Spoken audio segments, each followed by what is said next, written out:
Hi friends, how's it going? This is Eden Mabon of LightCycleAstrology.com. Today we are getting into an aspect that is moving into formation this Sunday.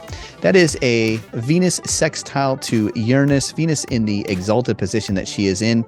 Normally, we probably wouldn't cover a sextile aspect between Venus and Uranus, but because Venus is exalted right now, and because she goes through a retrograde later on in the year, and also because Venus is the caretaker of the sign of Taurus, where Uranus is, we see an interesting thing take place. Let's go ahead and pull up the real-time clock. This is an important aspect to kind of go through and look at right now because of these factors. But you see that February the 5th, this Sunday, Venus begins making a sextile to Uranus. Now, this isn't the most long-lived aspect. The aspect perfects by next week, Wednesday, February the 8th, and then moves out of that 3-degree range by, Saturday, February the 11th, maybe the 12th. And so the aspect itself is not that short-lived. It's a sextile, but it's very powerful because Venus, for one, is exalted in Pisces. Two, is that Venus is having this relationship with Uranus for this whole upcoming retrograde. So I think that this is portending or forecasting what events might play out as we get a retrograde of Venus coming up later on in the year.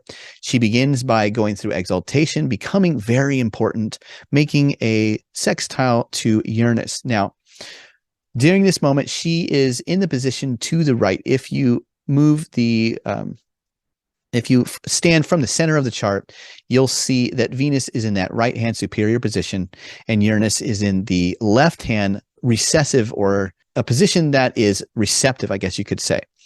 So Venus is the one dominating the exchange, plus she's exalted and has great importance. That is what sets up the retrograde period, I think, later on down the road, because if we go forward now by months, watch what happens. We see that Venus eventually moves into Taurus, and then in March, after the spring equinox, it looks like March 20 is in Taurus already, and then begins sweeping by Uranus, making that conjunction, another important moment.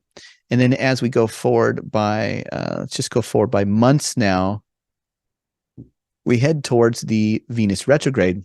In August, we see that, or I guess in June, rather, we see that Venus jumps into Leo and then almost goes through the whole sign of Leo before stationing to turn retrograde. But look what happens. As she does, she goes through a square with Uranus as she's preparing to station to turn retrograde. Then she comes back through the square after turning retrograde with Uranus. Then she goes through the retrograde, stations to turn direct, and then we'll go through that square a third time with Uranus by September the 25th. So this is like a long year thing that is happening. She has long contacts to Uranus all year. Another important thing is that she is the caretaker of where Uranus is traveling through in the temple of Taurus. Venus is the domicile lord of Taurus. So she naturally is the one that is managing or caretaking or looking after any visitors traveling through her temple. So that is one interesting thing to play. So you can definitely see a correlation between things happening now and what is potentially going to come in the future. So what I want to do is go through all 12 rising sign horoscopes now and give a delineation for the houses that Pisces occupies, the house that Taurus occupies, and also Leo. Now, I'm just going to run a few different narrow examples of how this may potentially shake out for all 12 rising signs. So if this doesn't land specifically for the house topics, if you don't see it landing or resonating, these delineations are just meant to give you kind of a broad topical representation or archetypal representation. And you may have to kind of take those archetypes and topics and sort of run with it and figure out how specifically it's unfolding for you personally.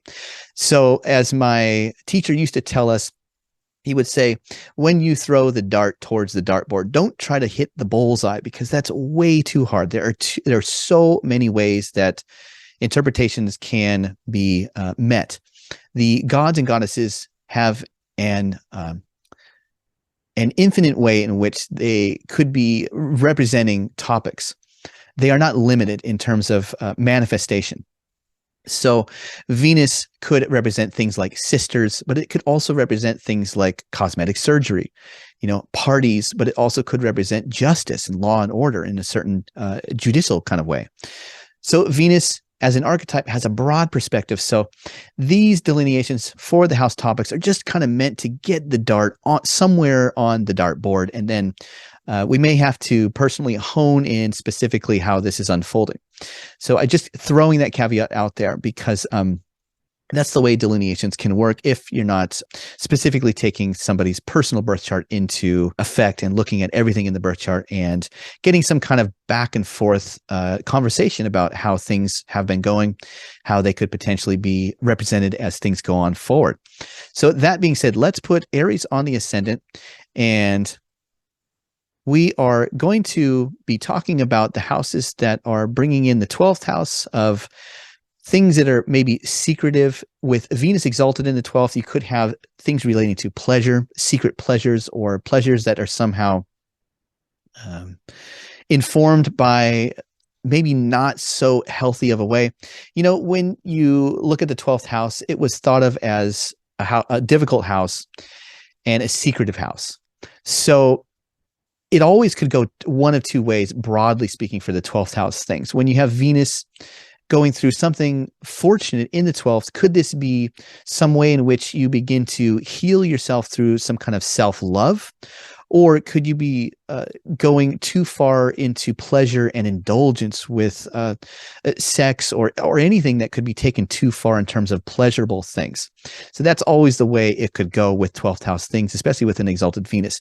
Sometimes that exaltation is going to mean something that is overriding the negativity of the 12th house, but somehow or another, there's something secretive or hidden, some kind of hidden dimension that is Venusian, that is very important, that is informing the money house right now. And you have Uranus in Venus's Taurus house in the second, that is somehow either positively or negatively impacting the way in which you might be looking for a certain kind of revolution or breakthrough with regarding money. Could it be, I could see people wanting to be liberated from having to worry about money, or I could see a sudden breakthrough in an insight where you think to yourself, wow, I could make money this way.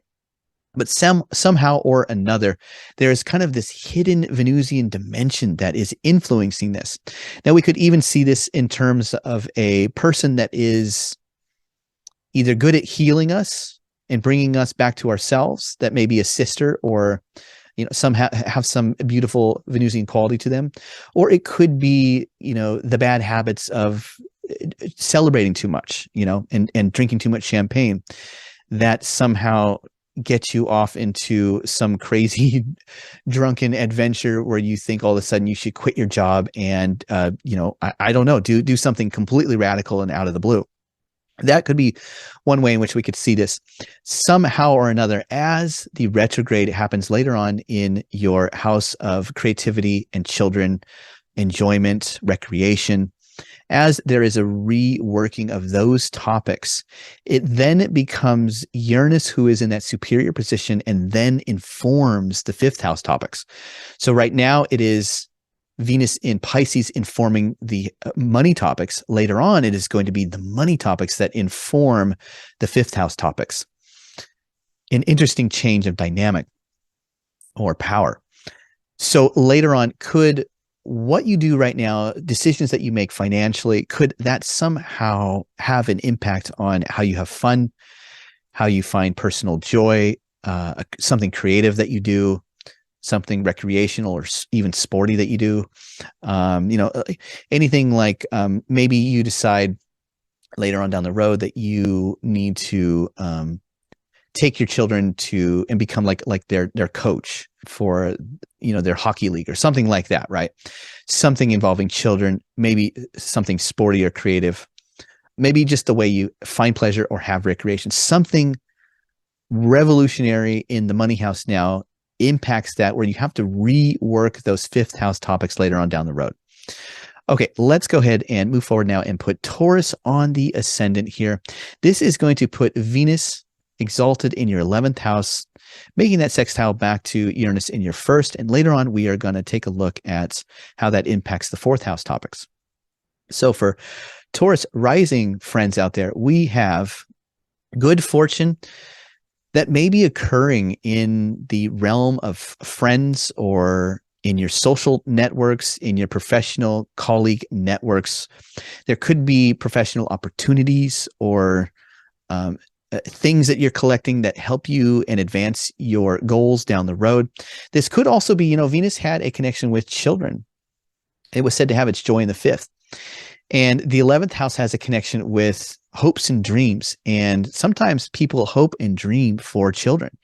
Sometimes children even become the progenitor of the family business. I know it's that way with my wife's family, where they have a very successful business that most of the children, even the in-laws of the spouses or the spouses of the children, are involved in.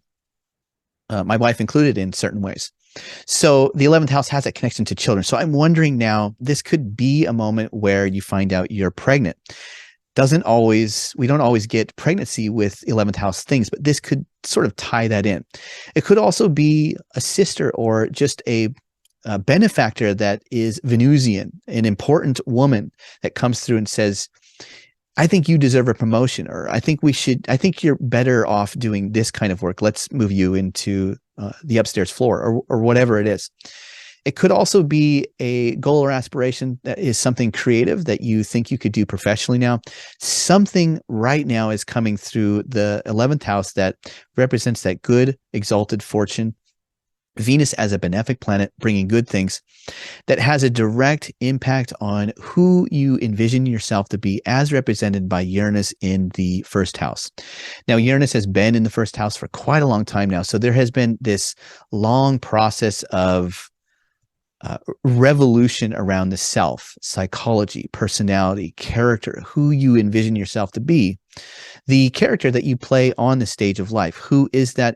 It has been going through some kind of reawakening, ripening, changing, sometimes radical changes that happen to your character. Now, this could impact also things down the line that have to do with the fourth house. So could you be Venus going retrograde in the fourth? Could it be remodeling, redecorating, maybe even having a new family member? Maybe this is a pregnancy and now, down the road, you now have a new family member, a new baby girl that is coming into the family. These are getting a little bit close to the topics that we're working with Taurus Rising. So that's what I've got for Taurus. Now let's go ahead and put Gemini on the ascendant, and we'll move this combination of planets into the 10th house of career and reputation, and Uranus in the 12th house. And then later on down the road, we're going to be looking at Leo in the 3rd house. So for this combination, we see that beneficent Venusian exaltation is bringing good things into the career. It's not limited to career. When we talk about the 10th house, it could also be the ways in which you are out in the world doing something or practicing something that then in turn makes your effort visible to the world and gives you a certain amount of reputation. So you become known for what you do, essentially, in the 10th house. There could be an important female boss, or it could be a male boss that is somehow very artistic or creative, or has a very important role aesthetically or artistically. But there's something Venusian that is coming through the 10th. And it also could be a sister that has success that you look up towards. It could be anybody that represents this, or it could be an archetypal energy that represents that in the 10th, something fortunate that is somehow informing the more hidden dimensions of the 12th house.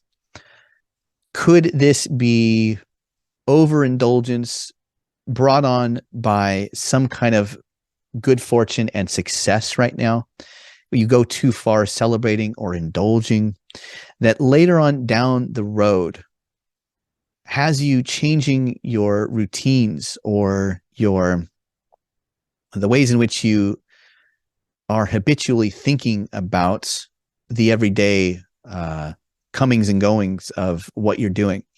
The third house, it has that environmental kind of connotation with it, which is sort of like the atmosphere around you, the neighborhood around you, the normal places that you go, the mental habits that you do day in and day out.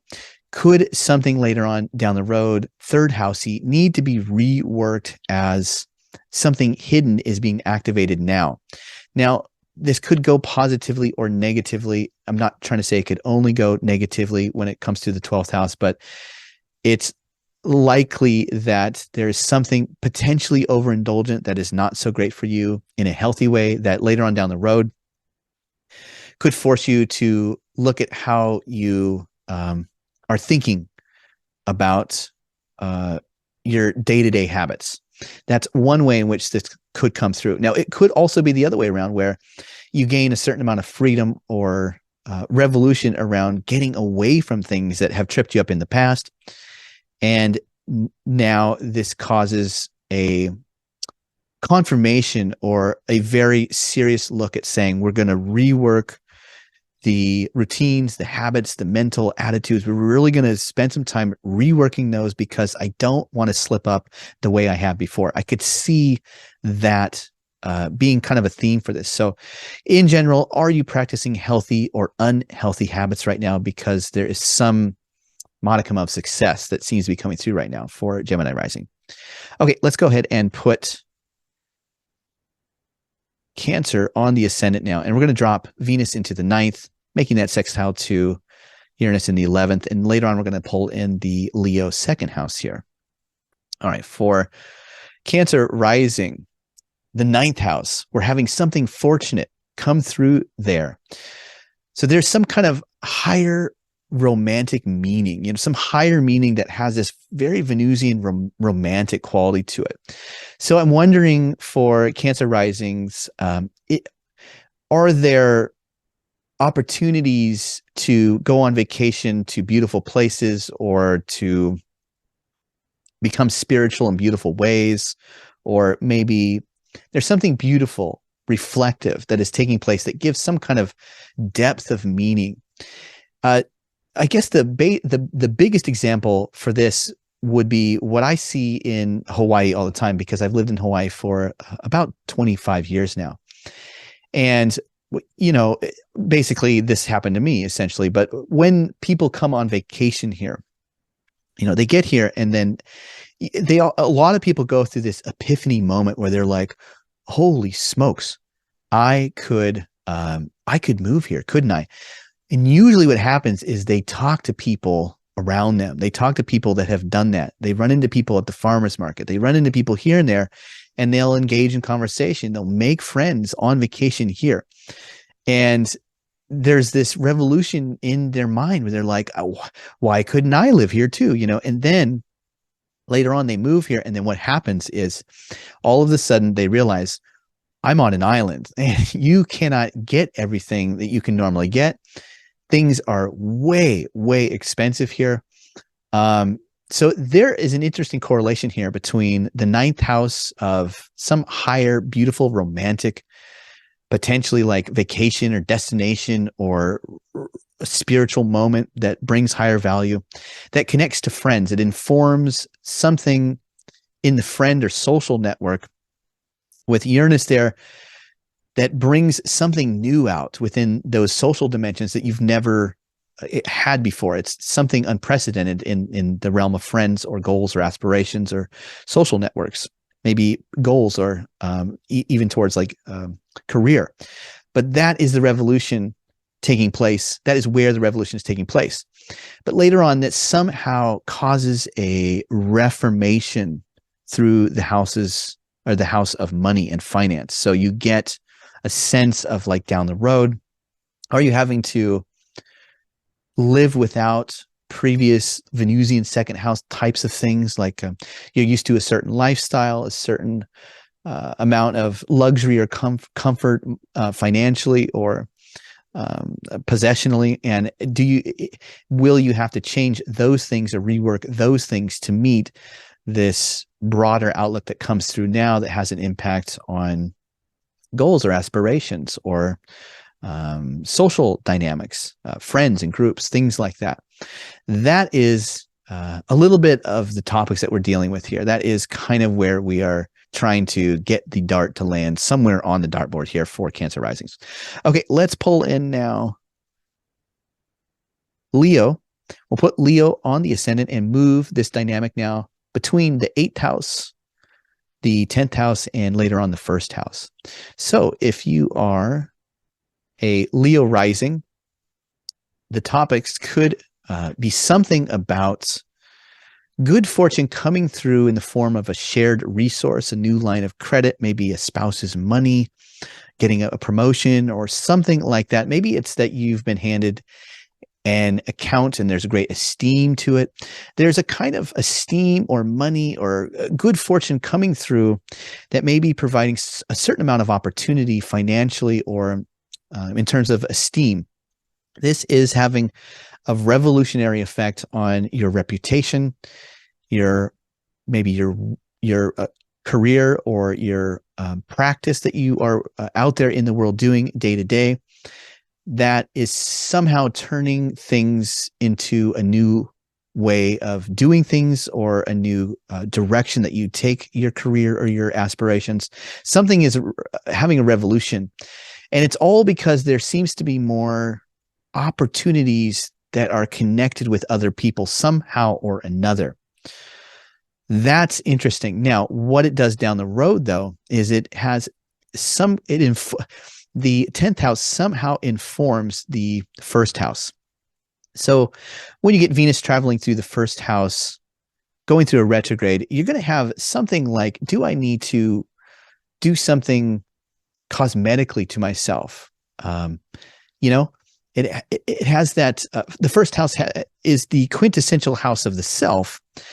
But with Venus there, we are often talking about the beauty of the self or maybe the beauty of the mind, but it's usually more somatically that we're seeing it represented here.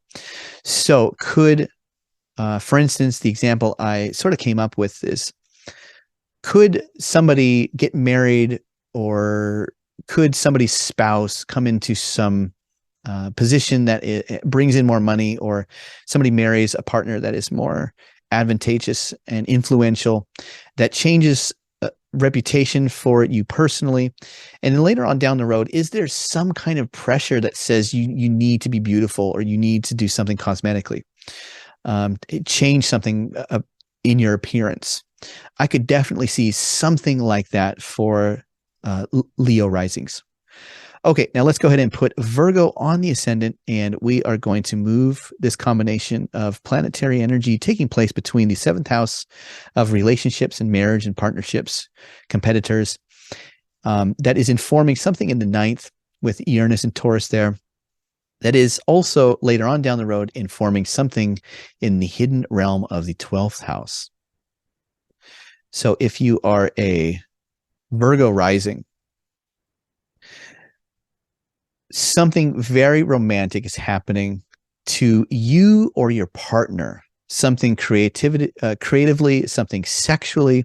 The 7th house has a connection to sexuality, to pleasure, to romantic things. That's where it gets that connection to relationships.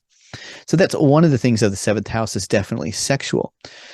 So I'm wondering if there is something romantically happening to you or your partner. And when I use the word romantic, I don't always mean like love romantic. It could be something artistically romantic, something that's like you just have rose-colored glasses on. Maybe you or your partner has that right now. Maybe there's something sexually happening that is just so wonderful right now. Now, somehow or another, this connects to the 9th house. So could new experiences of pleasure lead later on to either healing or unhealthy behavior. Again, we go back to the 12th house as being, could something be healing or could it be detrimental? So I sort of wonder if what you do with partners right now, ways in which you engage in, I don't want to say the wrong thing, but it's almost like, is there sexual behavior? Is there romantic behavior? Is there something over the top that is happening romantically in the 7th house of partnerships that somehow brings a revolution in perspective that later on down the road has some kind of determination on what's healthy, what's unhealthy? What did you take too far? What do you need to pull back on? Are there beliefs that need to be dialed back? Are there beliefs that are unhealthy that you need to get rid of? It's something around that. Now, when you think about Venus retrograde in the 12th house, there could be a spark of a period of serious introspection, that isolating thing with Venus that could surround superficial things that are unhealthy or romantic or partnership things. So I guess the main example you could come up with this one is maybe, you have a fling with somebody, it broadens or deepens your understanding, but do you have to suffer that later on down the road because there's maybe a separation or it wasn't healthy for you? So I don't want to leave you with like a negative interpretation of this, but that is definitely one way in which this may be looked at. Okay, let's go ahead and put Libra on the ascendant here. And by the way, if you're a Virgo rising, I don't always want to paint negative things for you. So take those house topics and see if there is some other way in which that makes sense to you. The 12th house is like that, though. We have to look for ways in which things that are potentially not so good for us. Okay, if we put Libra on the ascendant, this drops Venus into the 6th house, making that sextile to Uranus in the Taurus house, that is the 8th. And then we're going to take a look at the 11th house for Leo later on down the road. So for Libra rising, some kind of artistic spirit is giving harmony and good luck, doing the daily grind, bringing health, healing to the body now that is somehow leading to other people having new esteem for you. Excuse me. So that good fortune coming through the 6th house is interesting because the 6th house was a place that was said to be a place of conflict. It was the joy of Mars. It brought conflict, difficult work. It was the laborer out there in the field that was farming day after day with no end in sight. It was the worker strike or revolt. It was the capture of when war would come into your region in the ancient world and pick you up and make you a slave that then you were just enslaved to. It's a very difficult house. It has a connection with people that get injured or become incapacitated. But with exalted Venus there, it makes me wonder if something isn't fortunately happening right there that connects to some kind of healing. Are you healing for something, or is there some kind of harmony taking place within that day-to-day struggle or grind for work or health or something like that? Is something improving in those difficult areas? Now, this is going to have some kind of connection to other people's money or resources that you share with people, maybe other people's esteem, the karmic entanglements, the way in which people depend on you or you depend on them, child support, taxes. So it's interesting because both of these houses, the 6th and the 8th, are not very easy houses, but it makes me wonder if people don't see you working really hard right now, really making great effort with positive and harmonious aesthetic, grace that is going to bring something new that you could share with other people in terms of money or esteem. Now, later on, this has this money has something to do with friends, goals, aspirations, social networks, or the way in which you are trying to find success. That 11th house is going to say we need to rework who we hang out with, who are our friends, what are our social networks, who do we feel is pleasing to be around or not be around. It makes me wonder if there is something like this. You're working hard, people take notice, they like it, they see it, and they say, hey, you're doing really great. Why don't we give you this? But then later on down the road, maybe you find out that you took something and it came with strings attached, and maybe there has to be a way in which you have to work something out within the group, or within the people or the friends or the dynamic socially that has entangled you in such a deal earlier. It's something like that. So could the grace of your hard work bring a loan or available resources, but cost you more than you bargained with at the time, that brings some kind of bill later on down the road that's due? I'm wondering about that. Now, that is one of the ways in which you could see this. There are many other different ways, but that's one that I came up with, one example there. Okay, let's go ahead and put Scorpio on the ascendant now, and we are going to drop this energy into Venus in the 5th house, exalted in Pisces, to the 7th house, and then later on we're going to be looking at the 10th house. So these are all main topical significations. You got main life topics here. You got children, you've got relationship, you've got work.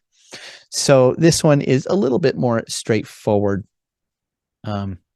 It's something like, how could your exercise of fun, or just exercise, recreation that you do in life, maybe something surrounding the topics of children or pregnancy, now be informing your relationships, expanding your social life or your leisure time in such a way that down the road you go through a period of changing your career, changing of success, or how you're seen and valued by the world.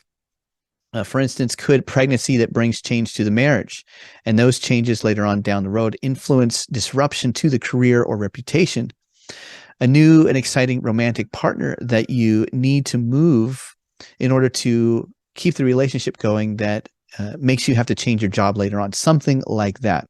That's what I get in terms of like Scorpio rising, a little bit more straightforward. Something happening potentially romantically, potentially with children, potentially with recreation, that has a revolutionary impact on your marriage, or things that you're completing right now that are finishing up and getting done, that later on inform a revamping or reworking of things that you do for money or career, or a practice that you partake in. So could you move for a romantic partner, relocate, for instance, that causes you to change a job or something like that? Okay, now let's go ahead and put Sagittarius on the ascendant here, and we are going to move this dynamic now into the 4th house for Venus, and that sextile aspect being made to the 6th house with Uranus there. And then we're going to take a look at the 9th house later on for Leo.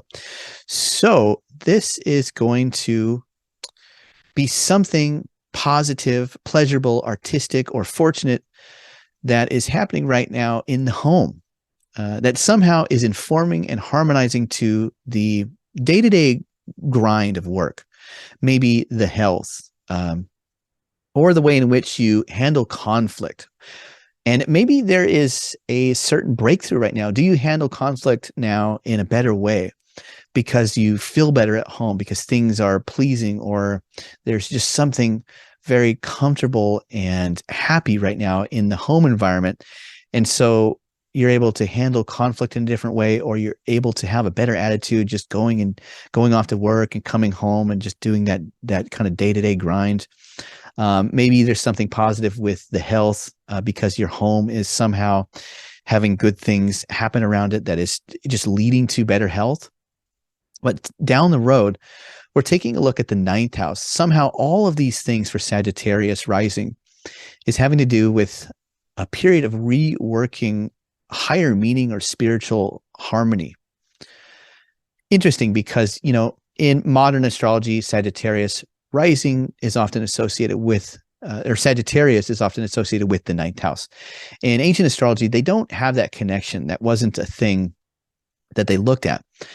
The ninth house was associated with the sun, and the sun was an energy that gave divinatory, all-knowing understanding or luminosity, that it brought this very high, top of the sky, reflective, divine information down to you. And so that's why it has that connection to religious things. So this is for Sagittarius risings, for rising sign people that already have Jupiter ruling their ascendant, people that have a propensity towards already being, spiritually minded or philosophically inclined. This is going to be pretty deep, because whatever is good that is happening in the home influences something that is maybe difficult, conflictual, recovering from an accident or an injury, working out conflict, or just how to be positive, doing the drudgery day to day, somehow or another. That will later on down the road bring in the topics of, do I need to change my overall perspective, the overall philosophy that I have in life? Do I need to go back to university? Do I need to go on a vacation? Anything like that. Do I need to go visit my spiritual? Do I need to get back in touch with spiritual friends or groups, or develop something spiritual or religious at that time? Something with all of these places is being connected through Venus right now. Okay, what are the higher values that guide what you think you need to be liberated, in other words? All right, let's go ahead and put Capricorn on the ascendant here. And we're going to drop this energy now into the third house with Venus exalted, making that sextile to Uranus in the fifth. And we're going to place later on that retrograde action coming through in the eighth house.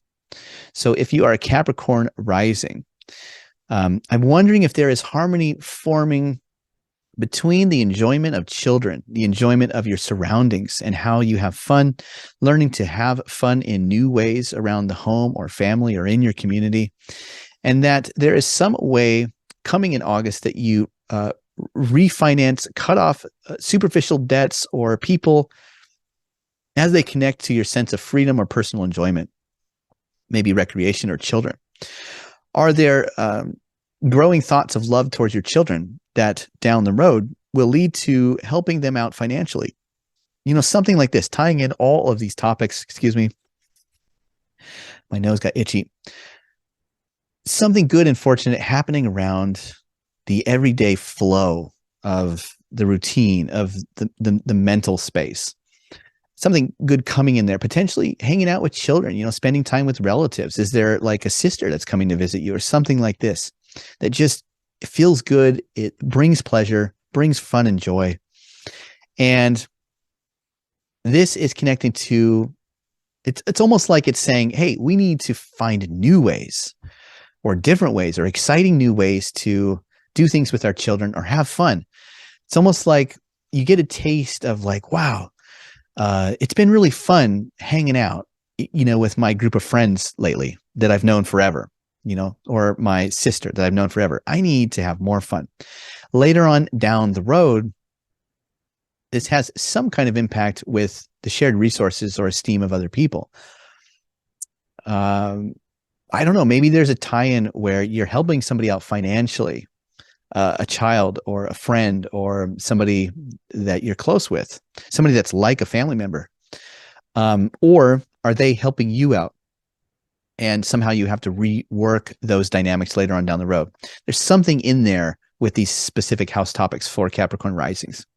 So that one, play around with that one. That one is kind of interesting, and it's too, getting loans or paying off taxes. It's just too specific to figure out exactly how that could manifest. But I think if you sort of play with the topics of the 8th house in terms of loans, resources, shared finances, spousal financial support, child support, anything like that. Connect it back to children and the enjoyment of the everyday environment and finding pleasure, either with children or recreation or activity or sports. I think you'll start to see that coming through in a specific way here. All right, let's go ahead and put Aquarius on the ascendant now, and we are going to put this dynamic of planetary energy taking place in your 2nd house of money and resources that is making that sextile to Uranus in the 4th. And later on, this is going to do something to the 7th house in Leo. All right, so if you are an Aquarius rising, this one seems pretty straightforward, having to do with some core life topics. Are there increases in money, investment, skills blossoming now that influence revolutions at home or within the core of your foundations? So the 4th house we often talk about as home or family, relatives, where you lay your head at night. But also fundamentally, the 4th house is a place that is about the foundational security that you just feel is beneath your feet all the time. That's because in the ancient world, the ancients looked to the 4th house as being the one directly below your feet, the nadir, the anti-culminative moment, the opposite of the midheaven, right?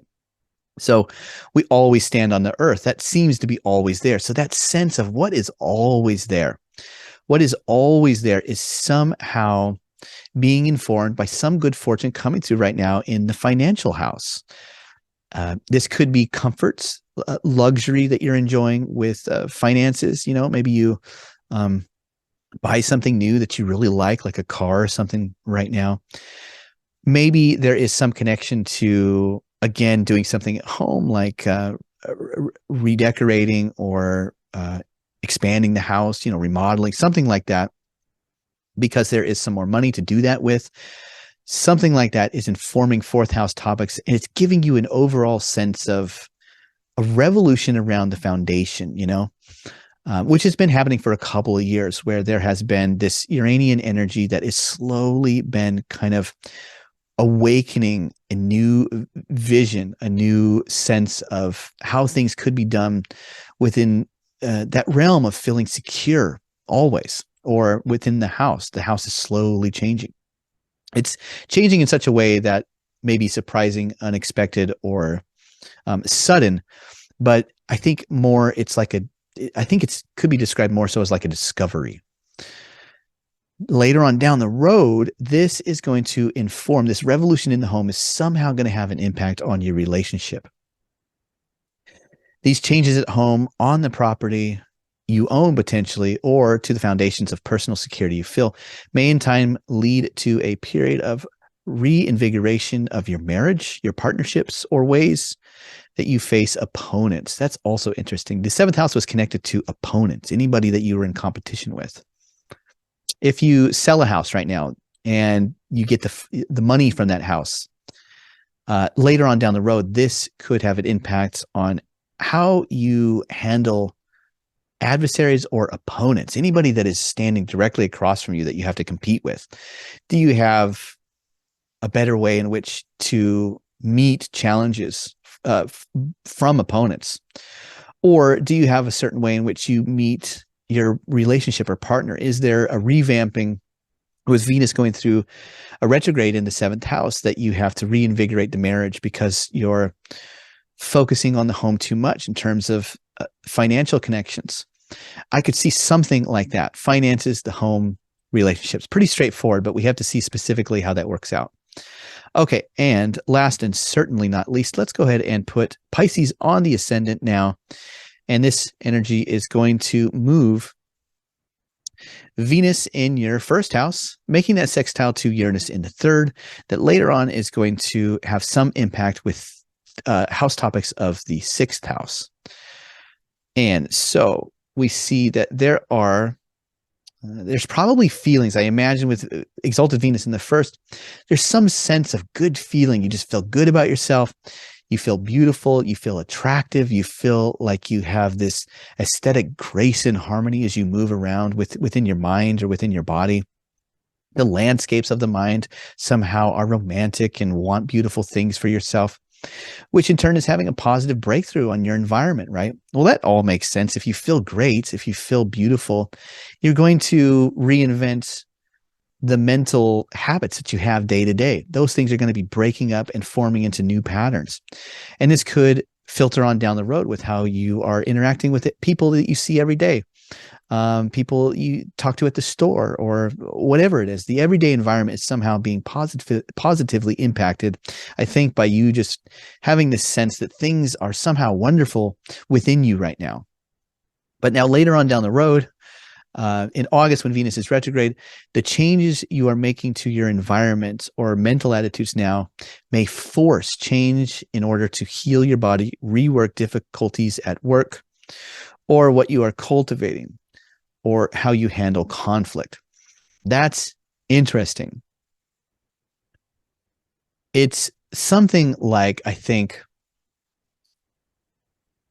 the positive feelings that you feel within yourself somehow cause a changeover within the routines or the mental space or landscapes of the mind. Somehow down the road, it's as if you have to rework things that are difficult or bring conflict in. It makes me wonder if it's like there's a moment where you say, I just don't want this anymore. This thing that's always hard, that never seems to get any easier. I remember feeling good. I remember being in that positive environment for myself, seeing those changes in the environment because I felt good. Is this helping you cultivate better ways to handle conflict or to handle things that are just drudging on and on? Or is there a way in which you need to let go of those things to become healthy and heal the body? Something like that, I think, could be thematic for Pisces Rising. Well, that is what I have for all 12 rising sign horoscopes for this aspect that is forming Sunday. But later on goes down into the energies informing the Venus retrograde when Venus goes through Taurus, and then gives us sort of a plot line which we may look to see or interpret how things could be happening during that moment. Thanks so much for watching. I will be back again tomorrow with another astrology video, and I hope you have a wonderful rest of your week. And please let me know in the comments how you see these energies potentially unfolding in your life. That's always really fun to see how these delineations are personally, informing or bringing about revolutionary moments that you have. Also, if these interpretations don't land in specific ways, that's because I'm purposefully trying to keep them kind of broad. So feel free to leave comments or criticism if it just doesn't land, if I'm way off base. That's always a learning experience too. I am no stranger to getting things wrong in my life. So please tell me either way how this impacts you. It's always really great for me to learn. And sometimes it starts conversations in the chat. And those are just good ways. It's always the experience that is the best teacher with astrology. Everything else is just theory. So thanks again for watching. I'll be back again with another astrology video tomorrow, and have a good week. And until then, I'll see you soon. Bye.